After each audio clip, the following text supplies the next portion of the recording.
Hello, Conroe Church. I hope you're doing well. You know, one of the enduring memories of my childhood is usually on a Saturday, I'd just be out playing, just doing what little kids do, just hanging around in the neighborhood or hanging around the house just playing. And the doorbell would ring, and we'd go answer the door, and it would be a neighbor or it'd be someone from church, and they were just driving by and just decided to stop and visit. I mean, just out of nowhere.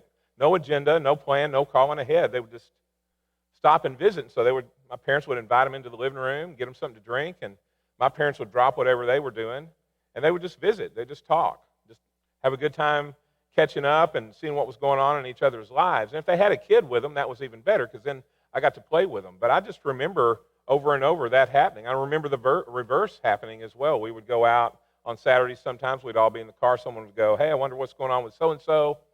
We'd stop by their house. If they were there, they would invite us in. We'd just go in the living room and just visit for a while, just catch up. And one of the things that I remember, every time someone came by our house to visit, after they left, my parents would talk about them. But they wouldn't talk about them in a bad way. They'd talk about them in a good way. I mean, they would say, "Aren't those people nice? Wasn't it really nice of them to drop by? Aren't they really sweet people? I really love those folks." I remember that happening just over and over and over, because they got to be able to share some community that you just can't do in a 10-minute conversation in a lobby after a worship service, or standing out in your yard talking to a neighbor while you're doing yard work for a few minutes. You just can't have those kinds of conversations. So they loved that. And when you think about it, it gave them something that we all really need, and that's the human touch. We all need human touch, and especially in these days, we need human touch. We need that community, and we miss that community, and we miss that human touch so badly right now. You know, there's research after research after research over the past decades that talks about how important it is for us to actually have physical human touch. And we miss that, and we miss community while we're all isolated like this. So hold on to that for just a second. I'll be coming back to it in just a minute. We have a new theme this week for our devotionals, and that is a new strategy for a new day. So this is a new time in our history. It's unprecedented. So what do we do with it? What new strategies would we have to enact in this day where we could still be the people of Jesus? And my passage is a very, very short passage. It's in Mark chapter 1. It's verses 40 and 41. Very, very short story. It's a Jesus story. But it packs a profound punch. So Jesus is out in Galilee, and he's just going around, and he's teaching and he's preaching. His disciples are with him. And this man with leprosy comes up, and he falls on his knees in front of Jesus. And he says, "If you're willing, you can make me clean." And Jesus looks at him with compassion, because he's Jesus, and that's what Jesus does, is have compassion. And he says, "I am willing. Be clean." And the leprosy left him immediately. Leprosy was gone. It's a great story, but there's one little element to that story that I think we just tend to drive by real fast that is really important for us today. And that is, when the leper fell at Jesus' feet, it says Jesus reached out and touched him, and he was made clean. He reached out and touched him. He physically touched him. And I don't know if he touched his face or his shoulder. It doesn't say where he touched him. But he reached out, and he touched the leper, and he was clean. Think about how huge that was in that day. Because leprosy was the worst disease you could possibly have on the planet in Jesus' day. It's still a horrible disease today. But back then, it was the worst disease you could possibly have. It was almost always a death sentence. Many times, a death sentence. And a leper couldn't live in town. They couldn't live within the city walls. They had to live outside of town. They were separated from their family, from their church where they worshiped, the people they worshiped with. They were separated from everyone. The only people they could be around is other lepers. And if they were walking down the street and they saw someone coming, they had to keep this long distance, and they had to cover their mouths and shout, "Unclean, unclean." Now that's interesting, isn't it? They had to keep a long distance from each other, and they had to cover their mouths. You know, the truth of the matter is, with COVID-19, we're all lepers today, aren't we? Everyone is. Because we don't know who has it and who doesn't have it, but we have to act like everyone has it. And so it's easy for us to fall into the pattern of just kind of, the habit of just kind of viewing everyone with just a little bit of suspicion, whether we say it or not, because we don't know who has it and who doesn't have it. But we have to keep this distance from one another. We can't touch each other at all. And we have to keep our mouths covered so that we don't spread the germs of this disease.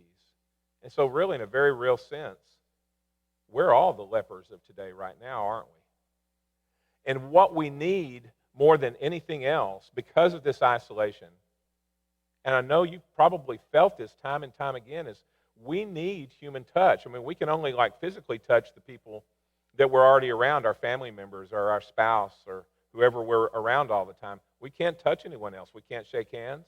We can't hug. We can't do any of that stuff. We can't have that touch that is so meaningful. You know, the research says that that's how we bond together. The research says that physical touch, can actually improve your health. So what do we do today? What is our new strategy in a new day for that? Because we don't know when this will open up. We don't know when we'll have 700 people in this room again. We know that it won't be a light switch that we flip and one Sunday there's no one, it's empty, and the next Sunday there's 700. We know it'll be gradual. We don't know how that'll look. So how are we specifically the hands of Jesus today? Because we really can't touch anyone today. We're really not supposed to touch anyone today. How can we do that? Well, I've got 3 things I'd like to leave with you. And they're real simple and real easy. But I think they're really, really important. The first is, what if we hearken back to the day where we just stopped by people's house and visited? I mean, that kind of stopped. You know, we stopped stopping by people's houses and visiting because everybody just got so busy. Our schedules got so full, and we got so busy, we stopped doing that. It just gradually went away over the past decade or two. Well, now we're all home. Now if you stop by somebody's house, they're likely to be there. So what if you stop by somebody's house? This would be my first thought. Put a folding chair in your trunk. And then call somebody and say, I'm sitting out in your driveway in a folding chair, or I'm sitting under a tree, and I don't want us to get close at all, but can you come out just to your front door and set a chair there, and we can visit, just so that you can have some human interaction with someone. You never know whose house you're going to stop by who is desperately in need of that human interaction. You just don't know. And here's the second way. If you are maybe in the high-risk population and you just really can't get out at all, what about this? Get a card and an envelope and a stamp and a pen and just write a note. Just write a note to someone. It's very, very simple, but it's very meaningful. And the good thing about a note is that you can always come back to it. You know, I don't think I'm any different than you on this. I think we probably all do this in some way. I tend to be a little bit sentimental. So if somebody sends me a nice card, I keep that card. I have a special drawer that I keep those cards in. And they're good to have because every once in a while, you know, when you have a bad day and you think you can't do anything right, and, you know, unless you're just a total narcissist, we all have those bad days, right? We all have those days where we think everything's going wrong and I'm not very valuable, and we have a pity party, or we start to think so much less of ourselves. Our self-esteem isn't very good. If you pull out a few of those cards and you read them, it reminds you that there's someone else out there that sees some good in you. They see some Jesus in you.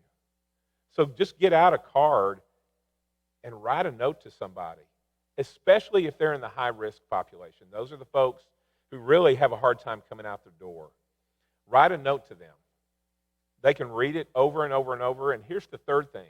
If you're not very good at writing notes, how about this? Pick up the phone and call.